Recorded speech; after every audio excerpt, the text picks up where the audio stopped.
What's up everybody and welcome back to another long form video. I haven't made one of these in a second besides that video that I uploaded the other day, and if you haven't seen that video, I either decided to private it or delete it because it was too controversial, or it's still up and you can still go watch it. But that wasn't necessarily a long form video because it was still less than a minute. Today's video, I just wanted to talk about the crazy things that have already happened in January, in the first 17 days that it's been going on. It's only the 17th of January as I'm recording this, and already some pretty wild things have happened. Firstly, I wanted to talk about Lil Nas X's new music video called J Christ. Bust down chain that was 30 bins, bust down. Oh my goodness, it is atrocious and it's one of the most blasphemous things I've ever seen. Lil Nas X is a gay music artist or whatever, and he's made this video where he portrays himself as Jesus Christ. The whole story of it is he's saying that just like Jesus Christ, I'm coming back, but he doesn't realize that it's a whole blasphemous thing that he's making a video about. It's not good. There's a part of the video where he's on a cross, which don't do that. That's insanely disrespectful. Just don't make a music video where you're portraying yourself as a god. I feel like that's very obvious, but yeah. And he also made an apology video. Hello everybody. I wanted to not necessarily apologize. Lil Nas X apology was basically, I've made a severe and continuous lapse in my judgment, and also I didn't know that it was bad. How was I supposed to know that portraying yourself as a god and taking multiple shots at communion is offensive? How was I supposed to know? So overall, very bad argument, very bad apology video, 1 out of 10. Next, on the 4th of January, or maybe it was the 3rd, in Nevada, I forget where it was in Nevada, but I'm pretty sure it was in Nevada. A man is being accused of like being aggressive or something. I can't remember what exactly it was. And so, you know, he's really like talking to the judge, you know, saying he's not or whatever. I can't really remember the context. But, you know, to prove the judge's point that he is an aggressive man, he jumps on her. In accordance with the laws of the state of Nevada, this court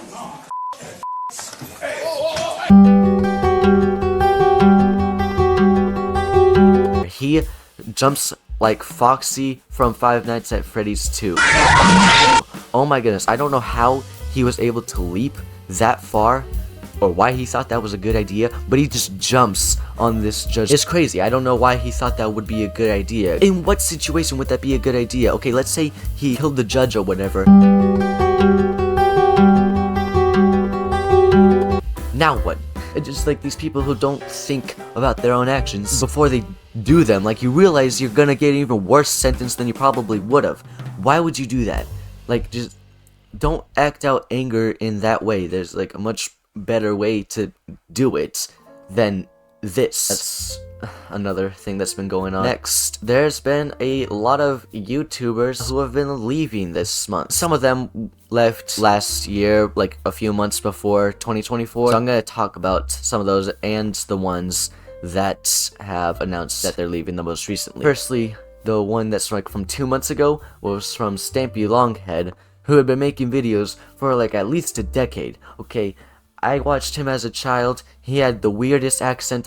His voice was just so pleasant, so nice, and he was always so joyful about the videos he made. He made his final video titled Minecraft Thanks for Watching number 823 2 months ago, and he has not uploaded since. It's crazy. Like, a big part of my childhood was definitely Stampy Leaves. I didn't watch him as much as Dan TDM or, you know, some other YouTubers, but he was definitely one of the best like children YouTubers out there, and now he's gone after like a long time of making videos.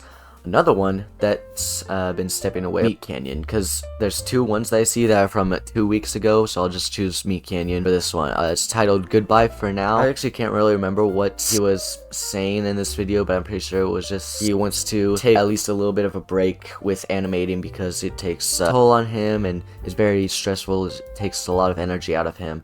And so he just wants to be able to spend time doing other things in life. If you don't know who Meatcanyon is... Sorry, can we get a replay on that? If you don't know who Meatcanyon is... One more replay in slow-mo? If you don't know who Meatcanyon is... I said that very poorly. Good. You've lived a good life until now. Don't watch his videos. Trust me, you do not need to watch any of his videos. They are creepy, they are uneasy, they are just so weird. He makes animation videos, they are very unsettling. They are just the weirdest things I've ever seen.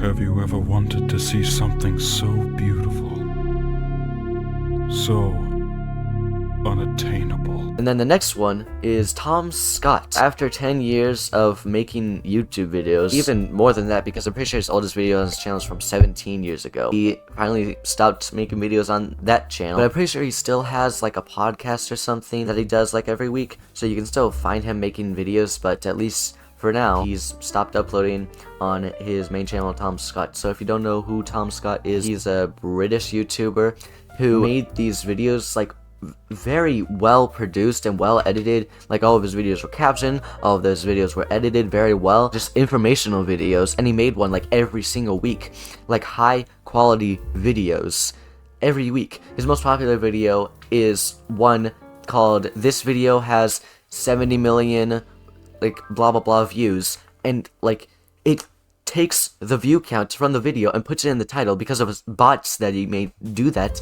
And it's like accurate like 9 times out of 10. It's insane that he was able to do that. And he talks about how this is all relating to how the code will end up breaking one day, and how this is all related to how everything in this world is passing, and the universe will end, and the White Cliffs of Dover, and the end of the universe. You have to watch the video. It's really informative. I'll probably have some of these videos like in the corner and the eye or whatever, so that you can watch them for yourself. Next, the most recent one after that was Moo, and I don't know who he is. I just put these all in a playlist of people who are leaving YouTube, and I don't know who Moo is, so I guess he's leaving. Then next one, this was definitely the most sad for me to hear, was the Game Theorist. It's not clickbait. On March 9th, I will be hosting my last Theory episode, at which point I will be handing off the channels to someone else. So if you don't know who he is, if you've ever played Five Nights at Freddy's, or if you've ever heard about it, this man has made theories about Five Nights at Freddy's, at least like 300 theories about the games.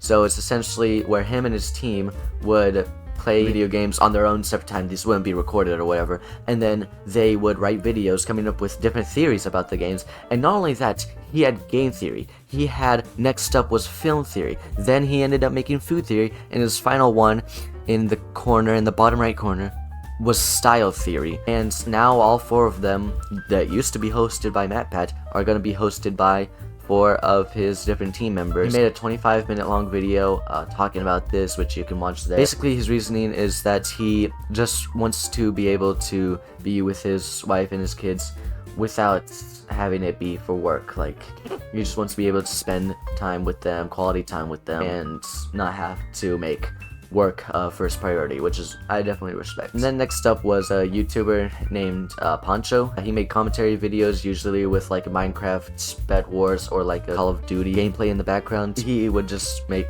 commentary videos about different sorts of things. I can't really, like vegan teacher, Darman, like that. So I never really watched him that much, but yeah, that's another YouTuber that's leaving. And then another one that's leaving is Dylan Zitkus.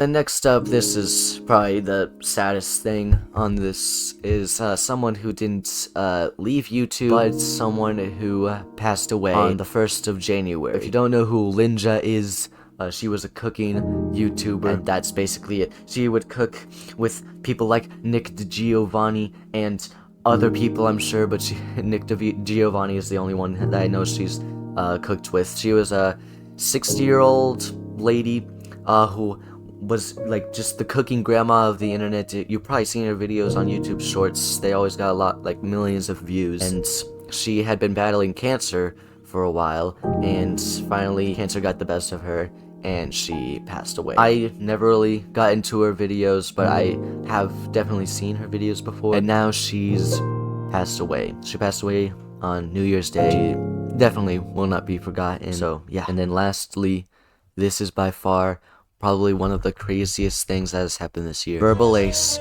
beatboxer from outer space, the man who made this Tetris beatboxing video,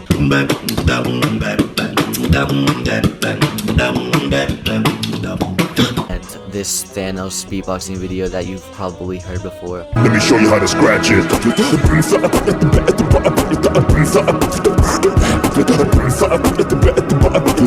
Either way, destiny still arrives. He paid $50,000 for someone to animate a music video of him being seduced by one of the characters in this like YouTube series or something called Has Been Hotel, and he went bankrupt.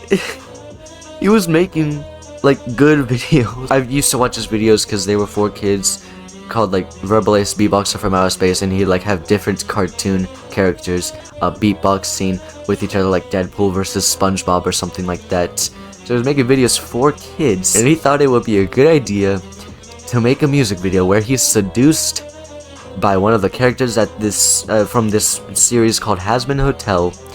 He paid $50,000 for the video and went bankrupt. And that is the funniest thing that has come out of January so far. He made a response to the allegations and stuff, and he was basically talking about how he was just wanting to make an adult video for a separate audience for the older people in the audience or something like that. And I think that's roughly what he said. If you want to watch the actual video where he replies to the allegations or whatever, I'll probably have it in the description. If not, you could probably just find it on YouTube. But even that's not very smart, like making a music video for older audience that's inappropriate. That's gonna ruin your reputation and your brand, so that people, whenever they see your videos and see your face, they'll associate it with that adult thing. So I don't know why he thought that would be a good idea. So yeah, I don't know what he was thinking doing this. He was already making videos, good videos for kids, where he, like, you know, cartoon beatbox battles. Those were fine. Stick with that. But no, he had... It's so funny to me. I don't know why he thought that was a good idea. But those are all the things that I had on my list of things to talk about. I hope you enjoyed this video. January is already off to rocky starts, to say the less. But there's nowhere we can go but up, is what I'm saying right now. But who knows? Who knows? Maybe this year will be even crazier than the last 3 years that have come before. This year we're gonna have a new president, hopefully. Hopefully Joe Biden will leave. This is not a political thing, okay? I feel like people on both sides can agree that he is a bad president. Oh my goodness. But anyways, hope you enjoyed this video. Thank you for watching, and I will see you in the next one.